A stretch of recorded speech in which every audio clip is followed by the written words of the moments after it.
السلام عليكم اخواتي، كي دايرين؟ لاباس عليكم؟ اموركم هانيه؟ عواشركم مباركه، الله يدخلها عليكم بالصحه والسلامه وطول العمر يا ربي. كيف كتشاهدوا معايا في الصور غادي نحضر معكم عسل منزلي اللي ناجح 100% وكيبقى لاصق على المعسلات لاطول مده. بالنسبه للمكونات غادي نحتاجو 2 كيلو ديال السكر مع لتر ديال الماء. المهم هذه هي القاعده، دائما 2 يطرو ديال الماء مع 2 كيلو ديال سنيده او ديال السكر. غادي نقسم بعويد ديال القرفه و2 شرائح ديال الحامض، وغادي نحرك واحد شويه ومباشره غادي نرفع الكل فوق النار. بالنسبه للسكر حبيبات ممكن تعوضوه بالسكر قالب، حتى هو راه كيجي ناجح 100% بحال سنيده. المهم هنايا راه خليت النار مهيله، يعني متوسطه في الاول حتى كيوصل لهاد المرحله ديال الغليان، وكنقص عليه كنخلي نار مهيله، ومره كنطلع عليه كنشوف الطياب ديالو فين وصل.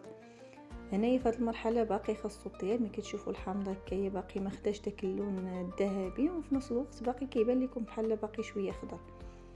كيف كتشوفوا الخليط باقي شويه بيض، يعني باقي غنزيدو ليه شويه الطياب.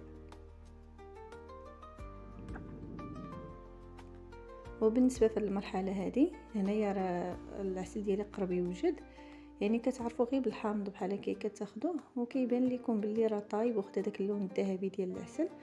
يعني قبل ما نطفيو عليه كنديروا واحد التجربه بحال هكا في واحد الطبيسيل، كناخذوا واحد المعلقه وكنخليوه حتى كتبرد تماما، وعاد كنعرفوا القوام ديالو. كيف كتشوفوا انا غيبرد وغنوريه لكم.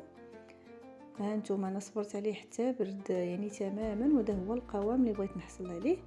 ودابا غادي نطفي عليه وغادي نخليه يعني على الاقل واحد المده ديال 6 سوايع، اولا غطيبوه بالليل وغتخليوه حتى لغد في الصباح عاد تخدموا به.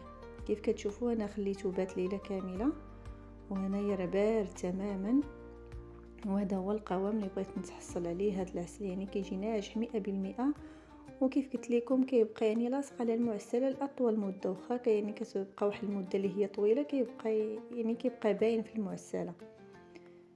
المهم الا عجبكم الفيديو ما تنساوش تخليو لي واحد اللايك وتشاركوا معي في القناه باش يوصلكم كل جديد. ومع السلامه الى فيديو قادم ان شاء الله بحول الله. عواشركم مبروكه مره اخرى.